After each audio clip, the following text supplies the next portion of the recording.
Hi all, welcome to Homely Profits. ഇന്ന് August 20-ാം തീയതിയാണ്. ഞാൻ എടുത്തിരിക്കുന്ന ചാർട്ട് നിഫ്റ്റിയുടെ 50 മിനിറ്റ്സ് ചാർട്ടാണ്. ഈ വരച്ചിരിക്കുന്നത് ഇന്നലെ വരച്ച സപ്പോർട്ട് അല്ലെങ്കിൽ റെസിസ്റ്റൻസ് ലൈനാണ്. അപ്പോൾ ഇന്നലെ ഞാൻ പറഞ്ഞിരുന്നു നമുക്ക് ഒരു ലോങ് കിട്ടണമെങ്കിൽ ഈ ഒരു ലെവല്, ലോങ് ആണെങ്കിൽ ഈ ഒരു ലെവല്, അല്ലെങ്കിൽ ഷോർട്ട് ആണെങ്കിൽ ഈ ഒരു ലെവല് ബ്രേക്ക് ചെയ്യണമെന്ന് ഞാൻ ഇന്നലെ പറഞ്ഞിരുന്നു. അപ്പോൾ ഇന്ന് മാർക്കറ്റ് ഓപ്പൺ ആയത് ഈ ഒരു ലെവലിലാണ് ഓപ്പൺ ആയത്. ഓപ്പൺ ആയി സപ്പോർട്ട് എടുത്തിരിക്കുന്ന ഏരിയ എന്ന് പറയുന്നത് ഇന്നലത്തെ ആ ഒരു ഏരിയയിലാണ് ഇപ്പം നിഫ്റ്റിയുടെ കേസിൽ സപ്പോർട്ട് എടുത്തിരിക്കുന്നത്. ഈ ഒരു സപ്പോർട്ട് എടുത്ത് ബയേഴ്സ് അത് മാർക്കറ്റ് മുകളിലേക്ക് കൊണ്ടുപോയി ഒരു ചെറിയൊരു പുൾ ബാക്ക്. ഇവിടെ ഞാൻ ഇന്നലെ പറഞ്ഞിരുന്നു ഈ ഒരു ലെവലിൽ ഒരു റീടെസ്റ്റ് കിട്ടിയാൽ നമുക്ക് നല്ല ലോങ് നോക്കാന്ന്. അപ്പോൾ റീടെസ്റ്റ് കിട്ടി നമുക്ക് ഫർദർ മുകളിലേക്ക് പോയി. അപ്പോൾ ഈ 25,100 എന്നായിരുന്നു അടുത്തൊരു റെസിസ്റ്റൻസ് ആണ്. അപ്പോൾ ഓൾമോസ്റ്റ് ആ ഒരു റേഞ്ച് വരെ പോയിട്ടാണ് ഇന്ന് മാർക്കറ്റ് ക്ലോസ് വന്നിരിക്കുന്നത്. അപ്പോൾ ഇന്ന് ക്ലീൻ ആയിട്ട് ഇന്നലെ ഞാൻ പറഞ്ഞ അതേപോലെ തന്നെയാണ് ഇന്ന് നിഫ്റ്റി വർക്ക് ചെയ്തത്. അപ്പം പ്രത്യേകിച്ച് നമുക്ക് ഇതിൽ വേറെ കൺഫ്യൂഷനൊന്നുമില്ല. കാരണം ഈ ഒരു റേഞ്ച് ബ്രേക്ക് ചെയ്താൽ മാത്രമേ നല്ല ലോങ് നമുക്ക് കണ്ടിന്യൂ ചെയ്ത് അല്ലെങ്കിൽ ഹോൾഡ് ചെയ്ത് നിൽക്കാൻ പറ്റുള്ളൂ എന്ന് നമുക്ക് അറിയാം. അപ്പോൾ ഈ ലെവൽ ബ്രേക്ക് ചെയ്ത് ഈ ഒരു നല്ല സ്ട്രോങ് ആയിട്ടുള്ള ക്യാൻഡിൽ ബ്രേക്ക് ചെയ്ത് ഒരു പുൾ ബാക്ക് എടുത്ത് അത് മാർക്കറ്റ് മുകളിലേക്ക് പോയി. ഇപ്പം ബാങ്ക് നോക്കുകയാണെങ്കിൽ ബാങ്ക് നിഫ്റ്റി അതേ ഒരു സെറ്റപ്പ് തന്നെയായിരുന്നു. പക്ഷേ ബാങ്ക് നിഫ്റ്റിന്റെ കേസിൽ ഞാൻ പറഞ്ഞു ഇവിടെ ഒരു റേഞ്ച് ഉണ്ടെന്ന് ഞാൻ പറഞ്ഞിരുന്നു. ഈ റേഞ്ച് പോലും ഇന്ന് ബ്രേക്ക് ചെയ്തിട്ടില്ല. അപ്പം ഇന്ന് മാർക്കറ്റ് നിന്നത് മുഴുവൻ ഈ ഒരു ലെവലിലാണ്. ഇപ്പം നമ്മൾ നോക്കുകയാണെങ്കിൽ ഈ ഒരു ലെവൽ എന്ന് പറയുന്നത് ഈ ഒരു ലെവലിന്റെ ഉള്ളിലാണ് ഇന്ന് കംപ്ലീറ്റ് മാർക്കറ്റ് നിന്നത്. അപ്പം ഇത് ബ്രേക്ക് ചെയ്ത ഈ ഒരു ചെറിയൊരു റേഞ്ച് തന്നെ ഇന്ന് ബ്രേക്ക് ചെയ്യാൻ ബാങ്ക് നിഫ്റ്റിക്ക് സാധിച്ചില്ല. അപ്പം ഇവിടെ ഞാൻ വേറൊരു ഓപ്പർച്യൂണിറ്റി പറഞ്ഞത് ഈ ഒരു ലെവലിൽ നമുക്ക് ഇവിടുന്ന് സപ്പോർട്ട് കിട്ടുകയാണെങ്കിൽ നമുക്ക് ലോങ് നോക്കാമെന്നായിരുന്നു. പക്ഷെ ഇവിടുന്ന് ലോങ് എടുത്തിട്ടുണ്ടെങ്കിലും നല്ലൊരു മൂവ് ഇന്ന് കിട്ടിയിട്ടില്ല. ഇന്ന് കാരണം മാർക്കറ്റ് ഈ ഒരു റേഞ്ചിൽ തന്നെ നിന്നു. അപ്പോൾ ലോങ് നമുക്ക് SL പോകില്ല, പക്ഷെ വലിയൊരു മൂവ് ഒന്നും നമുക്കിന്ന് ബാങ്ക് നിഫ്റ്റിയിൽ കിട്ടിയിട്ടില്ല. വളരെ നാരോ ആയിട്ടുള്ള ഒരു റേഞ്ചിലാണ് ഇന്ന് ബാങ്ക് നിഫ്റ്റി ഫുൾ ഉണ്ടായിരുന്നത്. അപ്പോൾ ഇന്നത്തെ നോക്കുകയാണെങ്കിൽ ഈ ഒരു ഫുൾ റേഞ്ച് എന്ന് പറയുന്ന ഈ ഒരു ഏരിയയിലാണ് ഇന്ന് നിന്നത്. അപ്പം ലോങ് പോകണമെങ്കിൽ നമുക്ക് ഈ ഒരു ലെവലിൽ കട്ട് ചെയ്താലോ അല്ലെങ്കിൽ ഈ ഒരു ലെവലോ കട്ട് ചെയ്താലാണ് ലോങ് പോകാൻ പറ്റുള്ളൂ എന്ന് ഞാൻ പറഞ്ഞിരുന്നു. അപ്പോൾ ചെറിയ രീതിയിലൊക്കെ ലോങ് പോയി ഈ ഒരു ലെവലിലൊക്കെ വേണമെങ്കിൽ എക്സിറ്റ് ചെയ്യുന്ന രീതിയിൽ എടുക്കാൻ പറ്റുമായിരുന്നു. പക്ഷേ ഇന്ന് മാർക്കറ്റ് ഇവിടം വരെ പോയില്ല. മാർക്കറ്റ് ഈ ഒരു ലെവലിൽ തന്നെ നിൽക്കുകയാണ് ചെയ്തത്. അപ്പം നിഫ്റ്റിയുടെ കേസ് നോക്കുകയാണെങ്കിൽ നിഫ്റ്റി ശരിക്കും പറഞ്ഞു കഴിഞ്ഞാൽ ഈ 18-ാം തീയതിത്തെ ഈ ഒരു ലെവൽ ബ്രേക്ക് ചെയ്തിട്ടാണ് നമുക്ക് ഇന്ന് മാർക്കറ്റ് ക്ലോസ് വന്നിരിക്കുന്നത്. പക്ഷേ ബാങ്ക് നിഫ്റ്റി വീക്കാണ്. ബാങ്ക് നിഫ്റ്റി ഈ ഒരു റേഞ്ച് പോയിട്ട് ഇന്നലത്തെ ഒരു ഹൈ പോലും ടെസ്റ്റ് ചെയ്യാൻ ഇന്ന് ബാങ്ക് നിഫ്റ്റിക്ക് സാധിച്ചില്ല. അപ്പോൾ ഇതാണ് ഇന്നത്തെ ഒരു ചാർട്ട് വരുന്നത്. ഇപ്പം നാളത്തെ ലെവൽ ഏതൊക്കെയാണെന്ന് നമുക്ക് നോക്കാം. ഇത് ബാങ്ക് നിഫ്റ്റിയുടെ 50 മിനിറ്റ്സ് ചാർട്ടാണ്. അപ്പം ഇതിൽ ഇന്നലെ വരച്ച സപ്പോർട്ട് അല്ലെങ്കിൽ റെസിസ്റ്റൻസ് ലൈൻ തന്നെയാണ് നാളത്തെ ഒരു സപ്പോർട്ട് അല്ലെങ്കിൽ റെസിസ്റ്റൻസ് ആയിട്ട് വരുന്നത്. കാരണം ഇന്ന് ബാങ്ക് നിഫ്റ്റിയിൽ ഒരു മൂവും വന്നിട്ടില്ല. അപ്പോൾ ഒരു മെയിൻ ആയിട്ടുള്ള ഒരു സപ്പോർട്ട് സോൺ എന്ന് പറയുന്നത് ഈ 2 ദിവസം ഉണ്ടായിരുന്ന ഈ ഒരു ലെവൽ തന്നെയാണ് മെയിൻ ആയിട്ടുള്ള ഒരു സപ്പോർട്ട് സോൺ എന്ന് പറയുന്നത്. അതുപോലെ തന്നെ റെസിസ്റ്റൻസ് സോൺ എന്ന് പറയുന്നത് ഈ ഒരു ലെവൽ തന്നെയാണ്. 56,100 ആണ് മെയിൻ ആയിട്ട് വരുന്ന ഒരു റെസിസ്റ്റൻസ് സോൺ. അത് കഴിഞ്ഞാൽ ഇവിടെ ഒരു റെസിസ്റ്റൻസ് സോൺ വരുന്നുണ്ട്. ഈ ഒരു ലെവൽ ബ്രേക്ക് ചെയ്ത് കഴിഞ്ഞാൽ പിന്നെ അടുത്തത് വരുന്നതാണ് ഈ 56,100. അപ്പോൾ ഇന്നത്തെ ഒരു മാർക്കറ്റിന്റെ ഒരു ഇത് വെച്ചിട്ട് നമുക്ക് ഇവിടെയും നമുക്കൊരു റെസിസ്റ്റൻസ് സോൺ നമുക്ക് കൺസിഡർ ചെയ്യാം. കാരണം ഇന്ന് മാർക്കറ്റ് കംപ്ലീറ്റ് നിന്നത് ഈ ഒരു റേഞ്ചിൽ തന്നെയാണ്. അപ്പോൾ ഈ ഒരു ലെവലിനെയും കൂടി നമുക്ക് ഒരു ചെറിയ ലെവലിനെ നമുക്ക് കൺസിഡർ ചെയ്യാം. ഇത് കഴിഞ്ഞാൽ പിന്നെ ഈ ഗ്യാപ്പ് അപ്പ് വന്ന ആ ഒരു ഏരിയ ആണ് നമ്മുടെ അടുത്തൊരു മെയിൻ ആയിട്ടുള്ള ഒരു സപ്പോർട്ട് എന്ന് പറയുന്നത്. ഈ ഒരു ലെവൽ ബ്രേക്ക് ചെയ്ത് കഴിഞ്ഞിട്ടുണ്ടെങ്കിൽ നമ്മുടെ മെയിൻ ആയിട്ടുള്ള ഒരു റെസിസ്റ്റൻസ് സോൺ നിന്ന് 56,400 ആണ്. അപ്പോൾ ഇതൊക്കെയാണ് മെയിൻ ആയിട്ട് വരുന്ന റെസിസ്റ്റൻസ് സോൺ അല്ലെങ്കിൽ സപ്പോർട്ട് സോൺ എന്ന് പറയുന്നത്.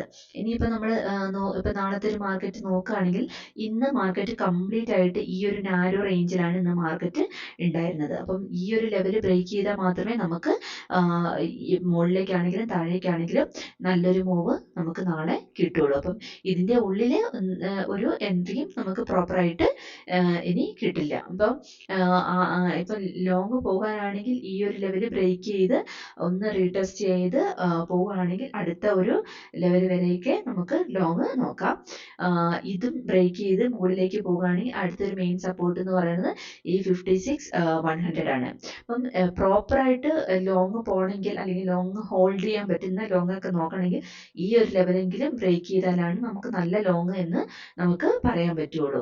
അതല്ല മാർക്കറ്റ് ഇപ്പം നാളെ ഈ ഒരു ലെവലിനായതുകൊണ്ട് ഇത് ബ്രേക്ക് ചെയ്ത് ഡൗൺ അടിക്കാനുള്ള ചാൻസ് ഉണ്ട്. അപ്പം ബ്രേക്ക് ചെയ്ത് ഈ ഒരു ലെവലിൽ ഒന്ന് റീടെസ്റ്റ് ചെയ്ത് കഴിഞ്ഞാൽ നമുക്ക് ഈ ഗ്യാപ്പ് ഫില്ല് ചെയ്യുന്ന രീതിയിൽ ഒരു ഡൗൺ പോകാനുള്ള ചാൻസ് ഉണ്ട്. അപ്പം ഈ ഒരു ഏരിയ എന്ന് പറയുന്നത് നാളെ നോൺ ട്രേഡ് സോൺ ആയിട്ട് കൺസിഡർ ചെയ്യുന്നതാണ് നല്ലത്. കാരണം ഇന്നത്തെ ഒരു റേഞ്ച് നോക്കുകയാണെങ്കിൽ വളരെ നാരോ ആയിട്ടുള്ള, ഇപ്പം ബാങ്ക് നിഫ്റ്റിനെ കമ്പയർ ചെയ്യുമ്പോൾ ഈ ഒരു 150 പോയിന്റ്സ് എന്ന് പറയുന്നത് വളരെ നാരോ ആയിട്ടുള്ള ഒരു റേഞ്ച് തന്നെയാണ്. അപ്പം ഇത് ബ്രേക്ക് ചെയ്ത് അല്ലെങ്കിൽ നമുക്ക് ഈ ഒരു ലെവലിൽ നമുക്ക് എൻട്രി കിട്ടാനുള്ള ചാൻസ് എന്ന് പറയുന്നത് ഈ ഒരു ലെവലിൽ നമുക്ക് നല്ലൊരു സപ്പോർട്ട് കിട്ടി ലോങ് പോകാനാണെങ്കിൽ ഈ ഒരു ഏരിയയിൽ നമുക്ക് ലോങ് പോകാനും പറ്റും.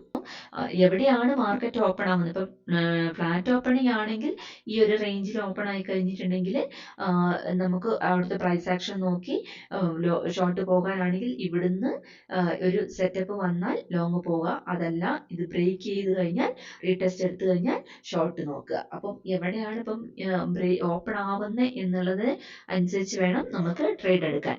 ഇപ്പം ഗ്യാപ്പ് അപ്പ് ആണ് അല്ലെങ്കിൽ ഗ്യാപ്പ് ഡൗൺ ആണെങ്കിൽ, ഗ്യാപ്പ് അപ്പ് ആണെങ്കിൽ ഈ ഒരു ലെവല് ബ്രേക്ക് ചെയ്തിട്ടാണെങ്കിൽ റീടെസ്റ്റ് ചെയ്ത് കഴിഞ്ഞാൽ നമുക്ക് ലോങ് നോക്കാം. ഗ്യാപ്പ് ഡൗൺ ആണെങ്കിൽ ഇവിടെ ഗ്യാപ്പ് ഡൗൺ ആയി ഓപ്പൺ ആയി റീടെസ്റ്റ് ചെയ്താലും ഷോർട്ട് നോക്കാം. അതായത് ഈ ഒരു റേഞ്ചിന് പുറത്താണെങ്കിൽ ഷോർട്ടും ഈ ഒരു റേഞ്ചിന് പുറത്താണെങ്കിൽ ലോങ്ങും നോക്കാം.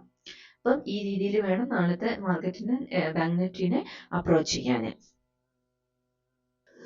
ഇത് നിഫ്റ്റിയുടെ 50 മിനിറ്റ് ചാർട്ടാണ്. അപ്പം നമ്മൾ നോക്കുകയാണെങ്കിൽ ഇതാണ് മെയിനായിട്ട് വരുന്നൊരു സപ്പോർട്ട് സോൺ വരുന്നത്. പിന്നെ അടുത്തൊരു സപ്പോർട്ട് സോൺ ആയിട്ട് വരുന്നത് ഇന്നത്തെ ഒരു ഓപ്പണിംഗ് വന്ന് സപ്പോർട്ട് എടുത്തൊരു ഏരിയ, ഇതിനെ നമുക്കൊരു സപ്പോർട്ട് സോൺ ആയിട്ട് കൺസിഡർ ചെയ്യാം. ഇനിയിപ്പോൾ നോക്കുകയാണെങ്കിൽ നമ്മൾ ഈ ഒരു ഹൈ ഇന്ന് ബ്രേക്ക് ചെയ്ത് പോയ ഈ ഒരു ഹൈ അത് 2 ദിവസത്തെ ഒരു റെസിസ്റ്റൻസ് സോൺ ആയിരുന്നു. ഇതിനെയും കൂടി നമുക്ക് ഒരു ലെവലായിട്ട് കൺസിഡർ ചെയ്യാം.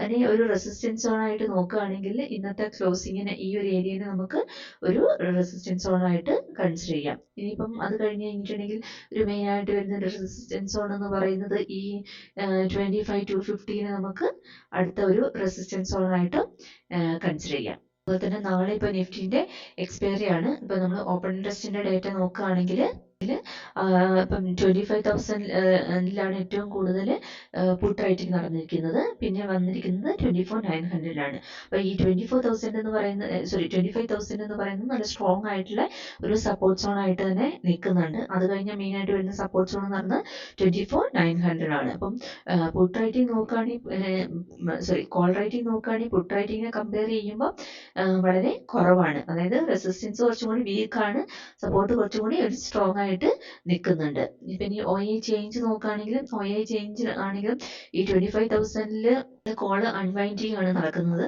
അതുപോലെ തന്നെ 25,000 കൂടുതൽ പുട്ട് റൈറ്റ് ചെയ്യുന്നുമുണ്ട്. അപ്പം 25,000 താഴേക്ക് നാളെ മാർക്കറ്റ് പോകാനുള്ള ചാൻസ് കുറവാണ് എന്നാണ് ഇതുകൊണ്ട് സൂചിപ്പിക്കുന്നത്. അതുപോലെ തന്നെ 25,50 ആണെങ്കിലും കുറച്ചും കൂടി കൂടുതലായിട്ട് ഇപ്പം OI ചേഞ്ച് നോക്കുകയാണെങ്കിൽ പുട്ട് റൈറ്റിംഗ് നടക്കുന്നുണ്ട്. ഇപ്പം മാക്സ് പെയിൻ നോക്കുകയാണെങ്കിൽ മാക്സ് പെയിൻ വന്നിരിക്കുന്നത് 25,000 തന്നെയാണ്. അതുപോലെ തന്നെ PCR വാല്യൂ എന്ന് പറയുന്നത് 1.35 ആണ്. അതായത് ബെയറിഷ് ആയിട്ട് തന്നെയാണ് ഇപ്പം മാർക്കറ്റ് നിൽക്കുന്നത് എന്നാണ് ഇന്ന് നമുക്ക് മനസ്സിലാക്കാൻ പറ്റുന്നത്. അപ്പം ചാർട്ടിലേക്ക് വരികയാണെങ്കിൽ ഇപ്പം ഈ 25,000 ഈ ഒരു ലെവൽ ബ്രേക്ക് ചെയ്യുകയാണെങ്കിൽ ഇപ്പം നാളത്തെ ഒരു മെയിൻ സപ്പോർട്ടായിട്ട് വരുന്ന ഒരു ലെവലാണ് ഈ ഒരു ലെവൽ എന്ന് പറയുന്നത് ഈ 25,000. അപ്പം ഇത് ബ്രേക്ക് ചെയ്ത് കഴിഞ്ഞാൽ നല്ലൊരു മൂവ് നമുക്ക് എക്സ്പെക്ട് ചെയ്യാം. അതല്ലെങ്കിൽ ഈ ഒരു റേഞ്ചിൽ തന്നെ മാർക്കറ്റ് എക്സ്പയർ ആവാനുള്ള ചാൻസ് ഉണ്ട്. അപ്പം ഇപ്പം നാളെ നോക്കുകയാണെങ്കിൽ ഇവിടെയാണ് ഇപ്പം മാർക്കറ്റ് ക്ലോസ് വന്നിരിക്കുന്നത്. ഇപ്പം ഫ്ലാറ്റ് ഓപ്പൺ ആയിട്ട് ഈ ഒരു റേഞ്ചിൽ നിൽക്കാനുള്ള ചാൻസ് ഉണ്ട്. അതല്ല ഇത് ബ്രേക്ക് ചെയ്ത് മുകളിലേക്ക് പോവുകയാണെങ്കിൽ ബ്രേക്ക് ചെയ്ത് റീടെസ്റ്റ് കിട്ടിക്കഴിഞ്ഞ് കഴിഞ്ഞാൽ നമുക്ക് മുകളിലേക്ക് നോക്കാം. അതല്ല ഇപ്പം താഴേക്കാണെങ്കിൽ ഇത് ഓപ്പണായി താഴേക്ക് ഇത് ബ്രേക്ക് ചെയ്ത് കഴിഞ്ഞാൽ നമുക്ക് ഷോർട്ടും നോക്കാം. പക്ഷേ ഈ ഒരു ലെവല് ബ്രേക്ക് ചെയ്ത് ഉള്ളിലേക്ക് പോവുകയാണെങ്കിൽ വീണ്ടും മാർക്കറ്റ് ആ 2 ദിവസത്തെ ഈ റേഞ്ചിൻ്റെ ഉള്ളിലേക്ക് തന്നെ പോകും. അതുപോലെ തന്നെ ഇപ്പോൾ ഓപ്പൺ ഇൻട്രസ്റ്റിൻ്റെ ഡേറ്റ വെച്ച് നോക്കുകയാണെങ്കിൽ ചിലപ്പോൾ ഈ ഒരു വലിയ റേഞ്ചിൽ നിൽക്കാനുള്ള ചാൻസും ഉണ്ട്. കാരണം ഇതിൻ്റെ ഇടയ്ക്കാണ് ഈ 25,000 എന്ന് പറയുന്നത്. അപ്പോൾ ഈ ഒരു വലിയ റേഞ്ചിൽ നിന്ന് ഈ 25,000 എക്സ്പയർ ആവുന്ന രീതിയിൽ നിൽക്കാനുള്ള ചാൻസും ഉണ്ട്. അപ്പം ഇത് ബ്രേക്ക് ചെയ്ത് താഴേക്ക് പോകാനുള്ള ചാൻസ് വളരെ കുറവാണ്. ഇൻ കേസ് എവിടെയെങ്കിലും ഏതെങ്കിലും ഒരു ലെവൽ ബ്രേക്ക് ചെയ്ത് കഴിഞ്ഞിട്ടുണ്ടെങ്കിൽ നല്ല മൂവും നമുക്ക് എക്സ്പെക്റ്റ് ചെയ്യാം. അപ്പോൾ ഈ രീതിയിൽ നമുക്ക് നാളത്തെ മാർക്കറ്റിനെ അപ്രോച്ച് ചെയ്യാം. അപ്പം നാളെ ഇപ്പോൾ എക്സ്പയറി ആണ്. അപ്പോൾ അതിനനുസരിച്ച് കറക്റ്റായിട്ടുള്ള ക്ലിയർ ആയിട്ടുള്ള ഇതാണ് ലോങ് നോക്കുകയാണെങ്കിൽ ഈ ഒരു ലെവൽ ബ്രേക്ക് ചെയ്തതിന് ശേഷം മാത്രം ക്ലിയർ ആയിട്ട് ഡബിൾ കൺഫർമേഷൻ കിട്ടിയതിന് ശേഷം മാത്രം ലോങ് നോക്കുന്നതായിരിക്കും നല്ലത്. കാരണം ഇത് ബ്രേക്ക് ചെയ്ത് പോയി കഴിഞ്ഞിട്ടുണ്ടെങ്കിൽ നമ്മുടെ മാർക്കറ്റിൽ നല്ലൊരു മൂവ് വരാനുള്ള ചാൻസ് ഉണ്ട്. അതല്ലെങ്കിൽ ഈ ഒരു റേഞ്ചിൽ തന്നെ നിന്ന് എക്സ്പയർ ആവാനുള്ള ചാൻസ് ആണ് കൂടുതലും ഉള്ളത്. അപ്പം ഇപ്പോൾ ഒരു ഡയറക്ഷൻ മൂവ് കിട്ടുകയാണെങ്കിൽ നല്ല രീതിയിലുള്ള മൂവും നമുക്ക് കിട്ടാനുള്ള ചാൻസും ഉണ്ട്. അപ്പം ഇതൊക്കെയാണ് നിഫ്റ്റീൻ്റെ ചാർട്ട് നോക്കിയിട്ട് നമുക്ക് പറയാൻ പറ്റുന്നത്. Thank you.